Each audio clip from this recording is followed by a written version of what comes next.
Hello everyone, my name is Billy Sheehan. I'm here with my brand new EBS Ultimate pedal. And this is the third version of this pedal. And we're very, very excited about it and very happy about it. I've been playing through it here in the studio. And I wanted to give you some of the features of it and explain it to you as best I can. Basically, the idea behind the pedal is having distortion on your bass, a little overdrive. Gives it some character. Various ways you can get that by turning your amp up a little bit. That's very good. But sometimes when you distort an amp, you lose those low frequencies that you need as a bass player. So years ago, I came up with a way to fix that by having a dual output bass, separate pickup for separate speakers. So I'd always have that low end there. But not everybody wants to do that double thing. So if you just had a regular old normal pickup on your bass of whatever kind it happens to be, there is another way also where we can split that signal, distort one part of it, and then mix it back together. That way your original bass tone is always there. So for example, if I turn this device off, now it's off, it's just basically a clean tone. Get low end on it. You got a little bit of character in the, you can hear some high end to it.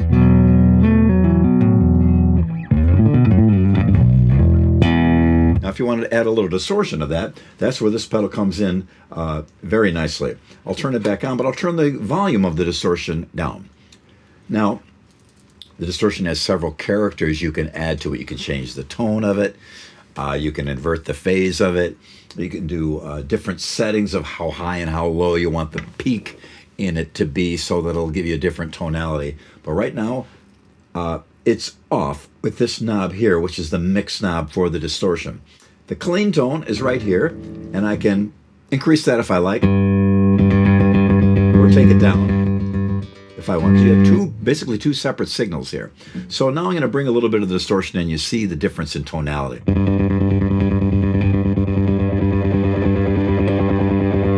So I'm bringing in, I'll turn the clean down so you hear only the distortion. See, there's not much bass on that at all. So it's really not a good tone for playing in a band. So add the clean to it. You've got another bass tone there that actually works in the context of a band. Now I'll give you some ideas about how you can change the tonality of this distortion. This here is a switch that determines the frequency range of the little tone control. So you turn it all the way up, turn the tone all the way up, the highest point. It's really super bright distortion on the top of everything. Doesn't really affect the normal bass tone, but I think this might be good for somebody that was...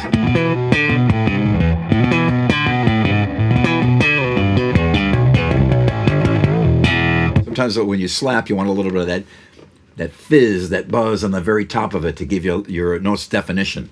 So that's a real nice way of getting it without, again, losing your normal bass tone. I'll bring it down.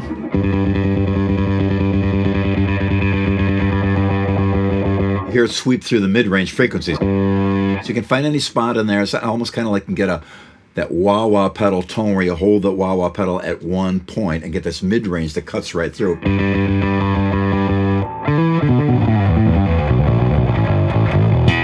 Like the tone that your guitar player is usually a higher frequency range, and the cymbals are a higher frequency range. So you get this mid-range tone that kind of cuts in between them and find your spot in the frequency spectrum where your notes can be heard without interfering with the other members of the band.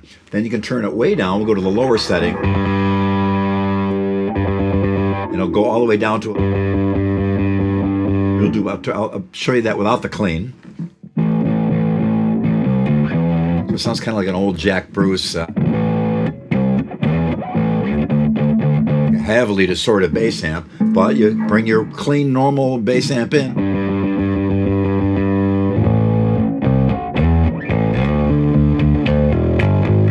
You got all your normal tonality there that you like and that you can use. So and of course there's a gain control, so you can have that distortion, the amount of gain on it. So like when you turn a distorted amp on, but just don't pump the gain in the front end of it.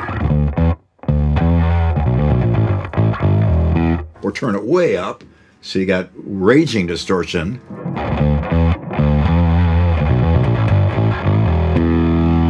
And the good thing about that is it's kind of like you had a master volume on your distortion here for the output of it. And so you can get it screaming loud, but turn the master down so it's not overwhelming everything.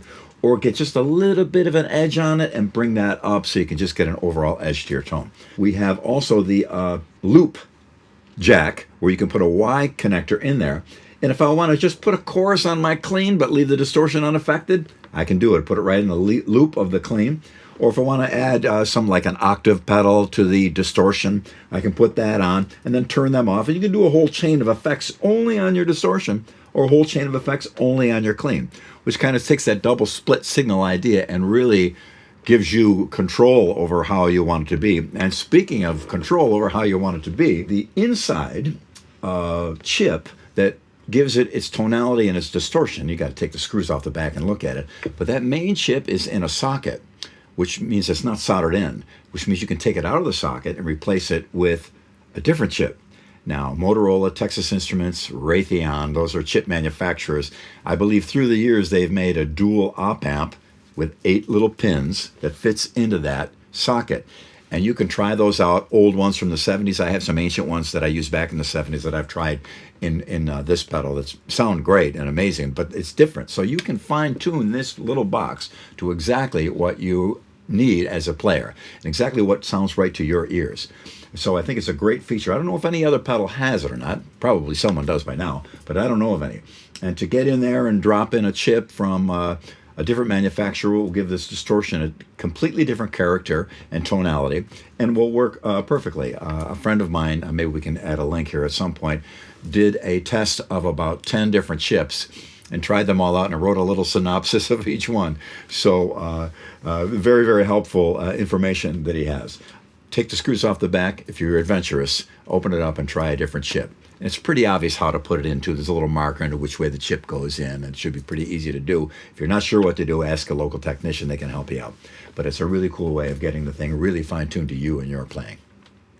So whether you're a slap player, a fretless player, a 5-string, a 6-string, whatever type of bass you're playing in any configuration, I do believe you'll find this to be very handy to expand the tones that you get out of your instrument, help your bass become more in its harmonic content so that you have a greater fundamental sound you can lay down underneath your guitar player and along with your drummer to really have a great foundation within your band. And many bass players around the world have gotten this pedal already and written to me that they're very, very pleased with it. So if you happen to get it and give it a try, I hope it serves you well. And that's my story, my ultimate drive from EBS. Thank you very much.